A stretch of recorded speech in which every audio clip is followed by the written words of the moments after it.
به نام نامی حضرت دوست که هرچه داریم و هرچه هست لطف بیکران اوست. به نام خداوند بخشنده مهربان. سلام عرض میکنم حضور شما دوستان عزیز و آرزو میکنم که سلامت و تندرست باشید و سرشار از مهر و مهربانی، چرا که با مهر و محبت و عشق ورزیدن میتونیم لحظات خوب و قشنگی رو در کنار عزیزانمون تجربه کنیم. این لحظات قشنگ رو برای همه شما آرزو میکنم. به هنر زندگی خوش آمدید و امیدوارم امروز هم ما بتونیم یک برنامه خوب و کامل رو تقدیم حضورتون کنیم.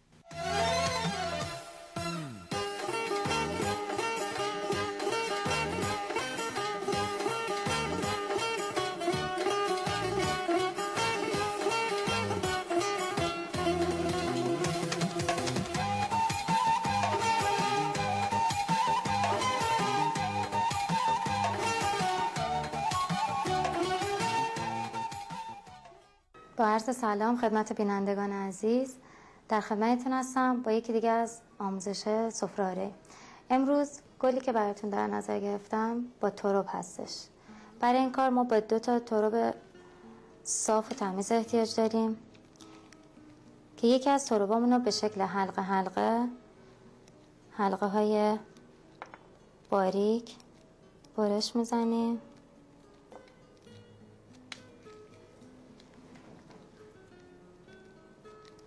سعی کنید حلقاتون تا اونجایی که میتونید ظریف باشه، چون کارتون زیباتر میشه اگر ظریفتر کار کنید. این حلقه رو ما آماده میذاریم. بعد روی تراب بعدیمون برش هایی رو ایجاد میکنیم. چاقو رو به شکل اوریب نگه میداریم. ردیف بعدی برش هامون رو ما بین 2 تا گلبرگ ردیف قبلی میزنیم. وقتی این برش ها رو زدید تا بالا ادامه دادید و تموم شد، این حلقه ها رو داخل این برش ها میذاریم. همینطور تکرار میکنیم کارمون رو تا ردیف آخر. سعی می‌کنیم از برش‌های بزرگتر استفاده کنیم برای پایین کارمون و این برش‌ها رو داخل تربچمون میذاریم.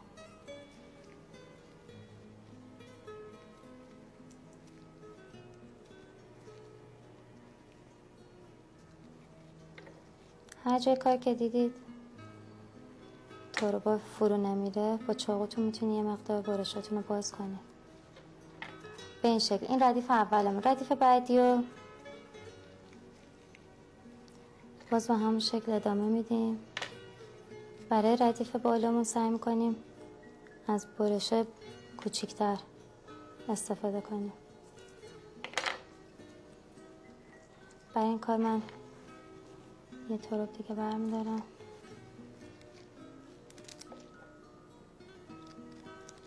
باز به این شکل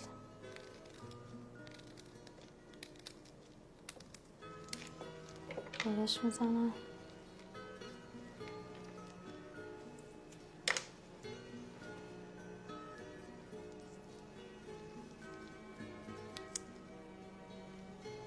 کار ادامه میدیم تا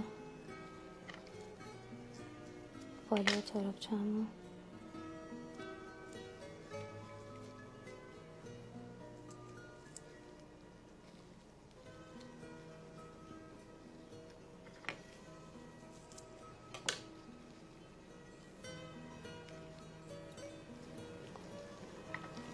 اینم آخرش.